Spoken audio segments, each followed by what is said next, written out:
Assalamualaikum warahmatullahi wabarakatuh. Perkenalkan, saya Sunoviani, NPM 211060087 dari Prodi Pendidikan Biologi Fakultas Tarbiyah dan Keguruan Universitas Islam Negeri Raden Indah Lampung. Di sini saya ingin memenuhi tugas dari mata kuliah Pengelolaan Laboratorium Biologi yang diampu oleh Ibu Aryani Dwi Kusumawardani, Magister Pendidikan. Pada kesempatan ini, saya mengambil topik berupa desain laboratorium. Baik, sebelumnya kita harus mengetahui apa itu laboratorium. Jadi, laboratorium adalah tempat untuk melaksanakan riset ilmiah, percobaan, eksperimen, ataupun pelatihan ilmiah yang dilakukan. Adapun bahwasannya menyebutkan laboratorium merupakan tempat yang digunakan untuk percobaan, kemudian penyelidikan dan sebagainya yang berkaitan dengan ilmu biologi, fisika, kimia, ataupun bahkan ilmu-ilmu lainnya. Adapun beberapa ketentuan mengenai letak laboratorium. Laboratorium dalam pembuatannya harus mempunyai desain yang khusus sehingga nyaman digunakan, indah dipandang, dan yang paling utama adalah aman demi keselamatan saat digunakan. Adapun beberapa ketentuan yang harus diperhatikan saat membuat desain dari laboratorium. Yang pertama adalah 1. Ruangan tidak berdekatan dengan bangunan lain. Tujuannya yaitu agar adanya ventilasi serta pencahayaan yang cukup dan bersifat alami. Kemudian, laboratorium harus mempunyai saluran secara pribadi, yaitu saluran air secara pribadi, agar tidak mencemari air dari penduduk sekitar. Kemudian, letak laboratorium mudah dikontrol dalam kompleks sekolah untuk menjaga keamanan dari pencuri maupun kebakaran dan lain sebagainya. Yang keempat, yaitu laboratorium tidak terletak di ruangan yang merupakan arah mata angin. Tujuannya yaitu untuk mengatasi agar tidak terbawanya zat-zat yang dari ruangan tersebut akibat hembusan angin. Kemudian, ruangan harus jauh dari sumber air. Tujuannya untuk mengurangi resiko pencemaran akibat dari zat-zat yang sudah digunakan pada saat praktikum nanti. Ini adapun contoh dari desain laboratorium secara umum.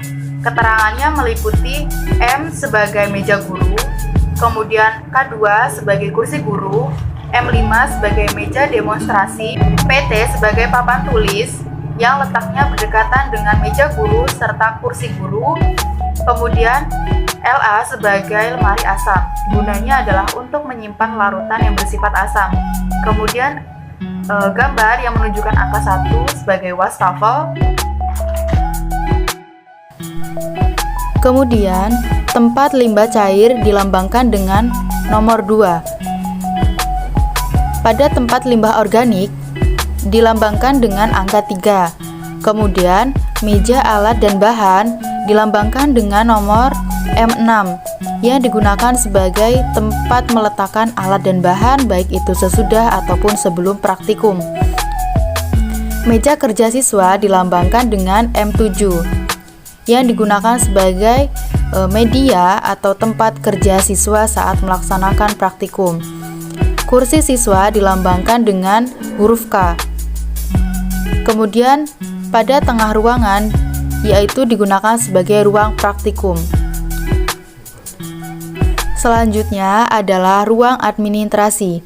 Di dalam ruang administrasi pada laboratorium seharusnya berisikan kursi siswa yang dilambangkan dengan K3, meja administrasi dilambangkan dengan M3, di mana meja administrasi atau ruang administrasi digunakan untuk mengecek sebelum atau sesudah dilaksanakannya praktikum.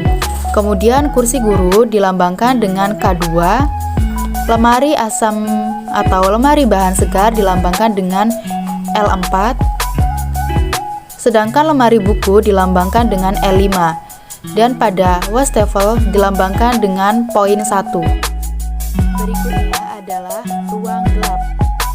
Ruang gelap termasuk ke dalam ruang penyimpanan, di mana di dalam ruang gelap meliputi lemari mikroskop dilambangkan dengan L1, lemari alat-alat kaca dilambangkan dengan L2, biasanya berisikan alat-alat yang berbahan kaca.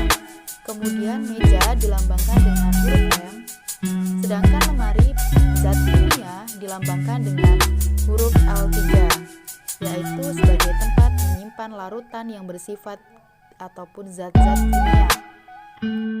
Kemudian yang terakhir adalah meja persiapan yang terletak pada ruang persiapan penyimpanan dilambangkan dengan M1, kemudian meja laboran dilambangkan dengan M2, kursi laboran dilambangkan dengan K1, kemudian foam mode atau lemari asap dilambangkan dengan poin kelima, sedangkan meja komputer dilambangkan dengan M4, dan tempat kotak P3K dilambangkan dengan poin 4.